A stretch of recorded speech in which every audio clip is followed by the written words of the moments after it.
Today we're going to take a look at the Bogo sort algorithm. Now, Bogo sort is going to be a strange beast that we're going to take a look at this time. Bogo sort is a random sorting method, and by random I mean that crazy things are going to happen here. Numbers are going to be switched all over the place in the array until we get to sorted order. Now, what does that mean? Well, Bogo sort typically comes in two differing styles. The first style, or one of the styles, I should say, is a shuffle sort. Now, what this does is it takes an array in, then checks to see if the array is in order. If it's not in order, it randomly shuffles the numbers or items in the array. Then it tests to see again if the array is in order. If not, it shuffles. Tests to see if in order, shuffles, etc. It will continue to do so until one of those shuffles just happens to come back in sorted order. When that happens, it returns the sorted array. The other style or flavor of this sort is maybe a little bit more finite than a random sort, but can run dramatically longer than that shuffle. And this flavor is called a permutation sort. Now, permutation sort will, as it starts out, it will create an array, or it will check to see if the array is sorted. If it's sorted, it returns the array. If not, it creates a new array of permutations of that original array. Then, once it creates that array of permutations, it will then test every permutation in that array to see if that permutation is sorted. And again, if the permutation is sorted, it returns the permutation. However, the space requirement for this permutation array can get rather large depending on the number of items passed in. And the check of that permutation can also iterate exponentially depending on what numbers are being used in that permutation. So what we're going to do now is I'm actually going to run a test of both of these styles of sorts. And so let's actually run the RSpec first. So let me clear the screen.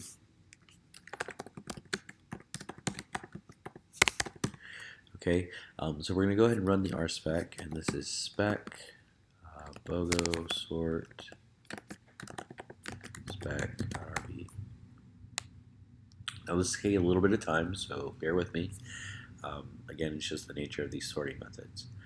But with 6 numbers in the array, it shouldn't take too long. So let's go ahead and run that.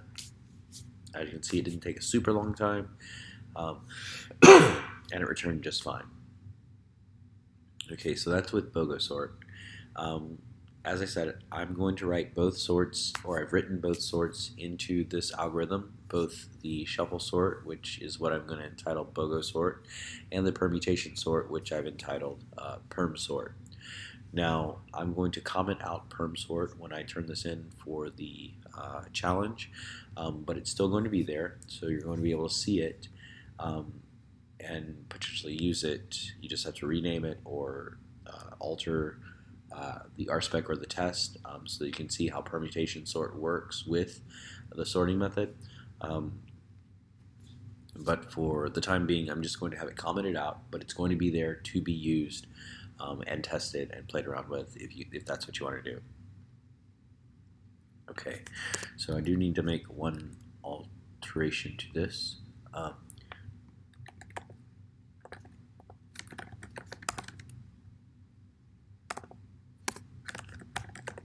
I have to do that check first because the array may be in order, so I'm going to set up a guard clause just in case that array is in order. Okay, so let's go ahead and we've done the RSpec check.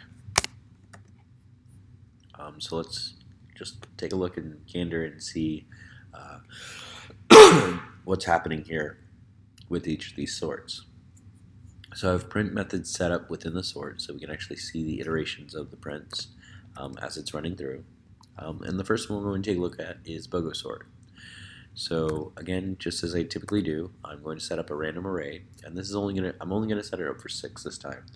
I may set it up for 10 in a second just to show you the craziness of it, but 6 is a good number to run the sort quickly and to see several iterations. So again, random numbers, -100 to +100, so make it a 0 in there, maybe not, but 0 will work. And let's go ahead and run that Bogo sort. So let's increase the size of this and clear our screen. And make sure that everything's been saved appropriately. And we will run that Ruby file. So again, running Bogo sort. And as you can see, there's no real rhyme or reason to what's going on in here with each of these iterations. You'll notice we have a short list of iterations because it just so happened that that shuffle only took a short amount of time before it got to the sorted array. Let's do it again and see what happens. So you can see there's a considerable difference between the last time and this time. Like I can't even see my cursor anymore for this method because it just, again, it randomly throws numbers onto the board to try to find that sorted array. So as you can see, it gets pretty crazy. All right, and the other method was the permutation sort. Again, this is a finite sort of sort. If the array that's passed in is in sorted order already, it returns the array. If not, it creates a new array of the total number of permutations, then hunts through each of those permutations to find the sorted permutation. Okay, so let's go ahead and take a look at that. Again, commented everything out that with Bogo sort, and we're just going to do permutation sort this time. So running it, and as you can see, it's not a short sort either, but it runs in, well, it runs in constant time compared to, or comparing it to the number of arrays in the permutation sort. But it's about the same length every single time we run it. So again, you can see that it's just about the same length every single time we run a permutation sort. However, with the larger numbers, you get larger number of permutations, and you can see that go crazy. Actually, let's go ahead and do that real fast. Let's clear our screen. Let's put 10 items in this random array. And again, still running permutation sort, and we're going to see some craziness here, so hold on a second. Okay, so that's creating the array, and then we are running through every single permutation in that permutations array until we find the sorted array. Now, this could take a bit, so just bear with me for a moment or two.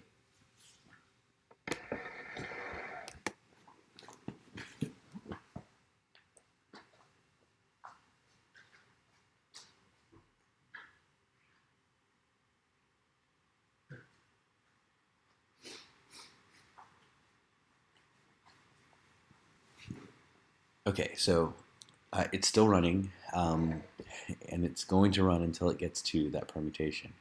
You'll notice that 91 is running here, so this could take some time because this array was in no way sorted when it first came into the sort.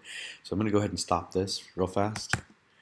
Okay, we do know that it can return a sorted array. It's just going to take a while to get there.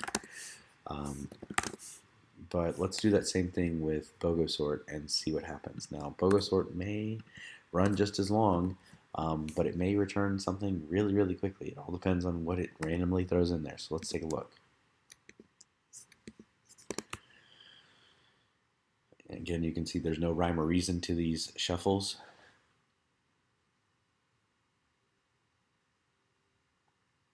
Still waiting. But again, it's testing every single shuffle that it sends in there. And the larger the array, the crazier the shuffles can be. So we know that this can work. We've seen it work with a shorter array with 6 numbers in the array. Same thing with permutation sort. We've seen it work with 6 numbers in the array.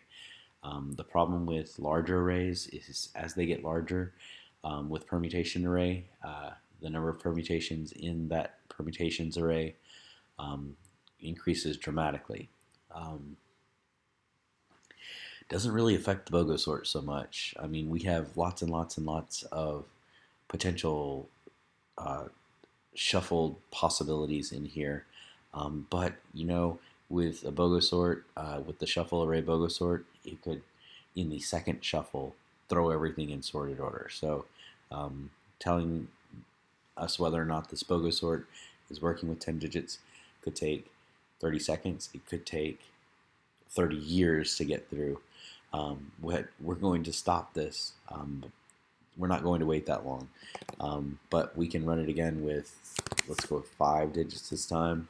Clear our screen and run it again, and there we go. So we can see it's sorting each of these arrays.